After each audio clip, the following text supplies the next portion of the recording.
আসসালামু আলাইকুম ভিউয়ার্স, নড়াইলের রান্নাঘরে আপনাদের সবাইকে সাদর আমন্ত্রণ।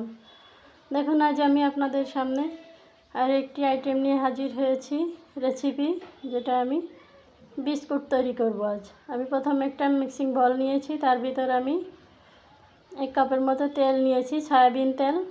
আর এখন দিয়ে দিব আমি সুগার পাউডার, যেটা এটা কিনতেও পাওয়া যায়, আর আমি নিজে বাসাতেই ব্লেন্ডার করে নিয়েছি।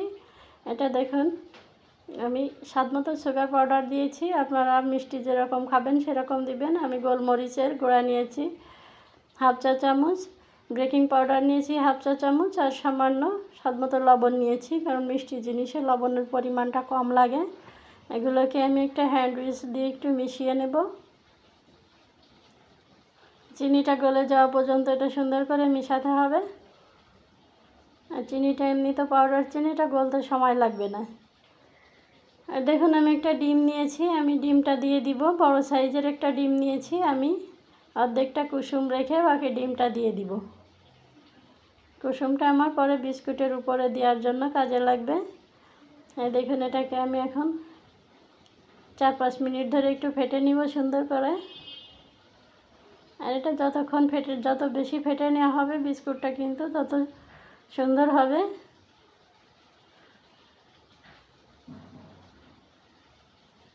দেখুন, এটা আমি বেশ সুন্দর করে একটু ফেটে নিয়েছি, আর সামান্য 1 চিমটি পরিমাণ ফুড কালার দিয়েছি, যেটা জর্দা রং।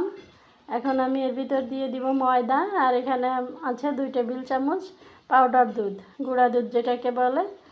গুঁড়া দুধটা দিলে বিস্কুটের স্বাদটা অনেক ভালো হবে, খেতে কিন্তু খুবই সুস্বাদু হবে। তার জন্য গুঁড়া দুধটা দিয়ে দিলাম। এখন দেখুন, আমি এটা হ্যান্ড উইস্ক দিয়ে কতক্ষণ মেখে নিয়েছি। আমার ময়দাটা আরও লাগবে, কারণ এটা একটা নরম ডো তৈরি করতে হবে। পাতলা অথবা বেশি শক্ত করা যাবে না।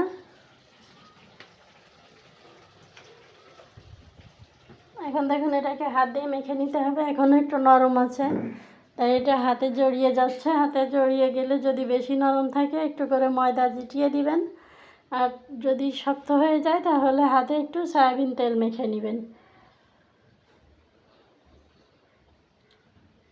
আর বন্ধুরা দেখুন, এটার ভিতরে আমি 2 চা চামচ ঘি দিয়ে দিব। ঘিটা আমার আগে দেওয়া উচিত ছিল, মনে ছিল না। ঘিটা এখন দিয়ে আমি এটা সুন্দর করে মেখে নিব। ঘিটা দিলে বিস্কুটে দারুণ একটা স্মেল আসবে, আর এটা হাতের সাথেও লেগে থাকবে না। ঘিটা দিয়ে আমি আরও 2-3 মিনিট ধরে এটাকে সুন্দর করে একটু মথে নিব।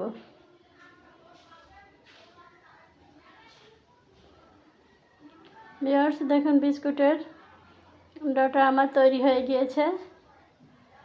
এটাকে আমি সাইডে এখন সরিয়ে রাখবো।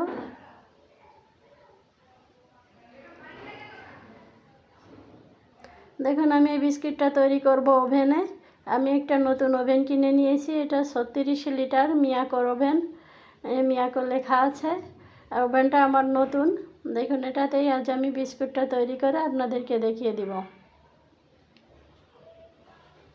আর দেখুন, এখানে 4টা নব আছে। এখানে আমার 3টা নব লাগবে, উপরেরটা লাগে গ্রিল তৈরি করার জন্য, গ্রিল তান্দুরি এগুলো তৈরি করার জন্য। তো ওগুলো আমি এখন করব না, উপরেরটা আমার লাগবে না, আমার নিচের 3টা কাজে লাগবে। এই 3টা দিয়েই আমি এখন ওভেনটা অন করব।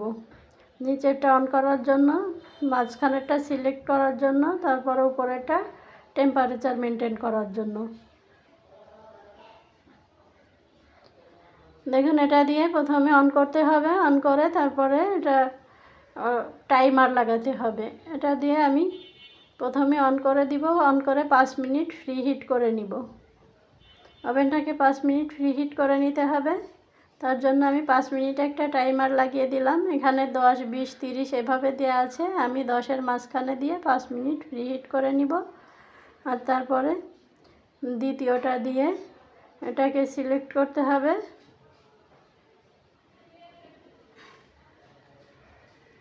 দেখুন, আমি একটা ওভেনের ট্রে নিয়েছি, এটা নন স্টিকের ট্রে, ওভেনের সাথেই দিয়ে দেয়। এটার উপরে আমি প্রথমে একটু তেল মেখে নিব। আমি একটু সয়াবিন তেল দিয়ে এটাকে হাত দিয়ে সুন্দর করে, আপনারা ব্রাশ দিয়েও করতে পারেন, তা হাত দিয়ে আমি সুন্দর করে সব জায়গাতেই মেখে দিব। তেলটা এভাবে ব্রাশ করে নিয়ে এর উপরে আমি একটা পেপার দিয়ে দিব, সাদা পেপার। আপনারা চাইলে বাটার পেপারও দিতে পারেন। এটা তেলের উপরে দিলেই বাটার পেপারের মতোই হয়ে যাবে। এখন এর উপরেও আমি একটু তেল দিয়ে আমি পুরো পেপারটাকে তেল মেখে দিব, যাতে বিস্কিটটা ওঠাতে সুবিধা হয়।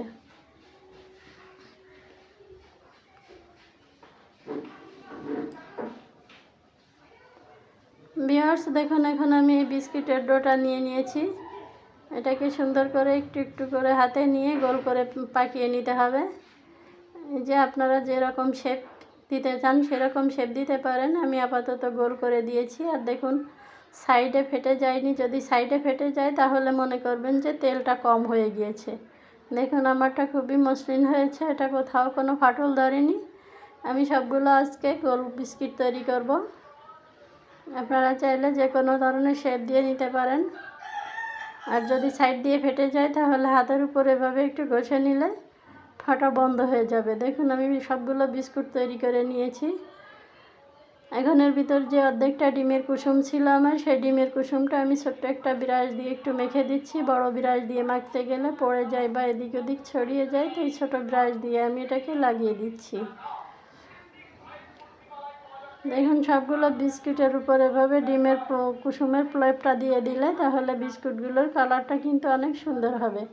আর একটু ফুড কালার দিয়ে তো কালারটা সুন্দর হয়েছে। আর দেখুন এটাকে আপনারা যে কোনো ডিজাইন দিতে পারেন, ছুরি অথবা কাঁটা চামচ যা দিয়ে ইচ্ছে দিতে পারেন। আমি হাতের কাছে হ্যান্ড উইচ দিয়েও একটু দিয়ে দিলাম, কাঁটা চামচ দিয়েও একটু ডিজাইন করে দিলাম। এখন দেখুন এই যে আমি কিছুটা সাদা তিল দিয়ে দিব। সাদা তিল দিয়ে দিলে এটা খেতেও খুবই টেস্টি হবে, দেখতেও কিন্তু অনেক সুন্দর দেখা যাবে। তো বন্ধুরা আপনারা চাইলে এর ভিতর কিশমিশও দিতে পারেন, সাদা তিলের পরিবর্তে কালো জিরাও দিতে পারেন। দেখুন ওভেনটা আমার প্রি হিট হয়ে গিয়েছে 5 মিনিট। এখন এটাকে আমি খুলে নিব। ভিতরটা কিন্তু অনেক গরম, খেয়াল রাখতে হবে যেন হাতে না লাগে। আর এভাবে ট্রেটাকে আমি ঢুকিয়ে দিলাম, ঢুকিয়ে দিয়ে অফ করে দিতে হবে, বন্ধ করে দিতে হবে। বন্ধ করে দেখুন আমার প্রি হিট হয়ে গিয়েছিল। এখন আমি টাইমার লাগিয়ে দিলাম, 20 মিনিট দিলাম। যেহেতু বিস্কুটটা একটু পাতলা জিনিস তাই 20 মিনিটেই হয়ে যাবে। আর আমি দ্বিতীয়টার যেটা টেম্পারেচার, ওটার দ্বিতীয়টা উপরে টেম্পারেচার দিয়ে দিলাম আমি 150 ডিগ্রি, 150 ডিগ্রি। নতুন ওভেন 150 ডিগ্রিতে দিলে না। যাদের ওভেন পুরনো হয়ে গিয়েছে তাপমাত্রা বুঝে তারা 160 ডিগ্রি, 70 ডিগ্রি, 80 ডিগ্রিতেও দিয়ে থাকে। আমি নতুন ওভেন 150 ডিগ্রি দিলাম। আর তৃতীয়টার উপরেরটা আছে উপর দিক দিয়ে হিট হবে, আর নিচে আছে উপর নিচে দুদিক দিয়েই হিট হবে। দেখুন আমার এটা 20 মিনিটেই বিস্কিটগুলো তৈরি হয়ে গিয়েছে। আর এটা গরম, তার জন্য ট্রেটা হাত দিয়ে ধরা যাবে না। আর দেখুন বিস্কিটগুলো কিন্তু অনেক সুন্দর হয়েছে, ফুলে দেখুন ফাঁকা জায়গাটা পূরণ হয়ে গিয়েছে। আর কালারটা কিন্তু দুদিকেই দারুণ এসেছে। এখন আপাতত বিস্কিটগুলো একটু নরম থাকবে, যখন এটা ঠান্ডা হয়ে যাবে তখন একদম ক্রিস্পি এবং খুবই সুন্দর হবে। ভিউয়ার্স দেখুন একটা বিস্কিট আমি আপনাদেরকে ভেঙে দেখাচ্ছি। এটা দেখুন ভিতরে কত সুন্দর হয়েছে, কালারটাও কিন্তু খুবই সুন্দর এসেছে। তো ভিউয়ার্স আমার ভিডিওটি ভালো লাগলে প্লিজ লাইক, শেয়ার এবং কমেন্ট করে দিবেন। সাবস্ক্রাইব করে আমার পাশে থাকবেন।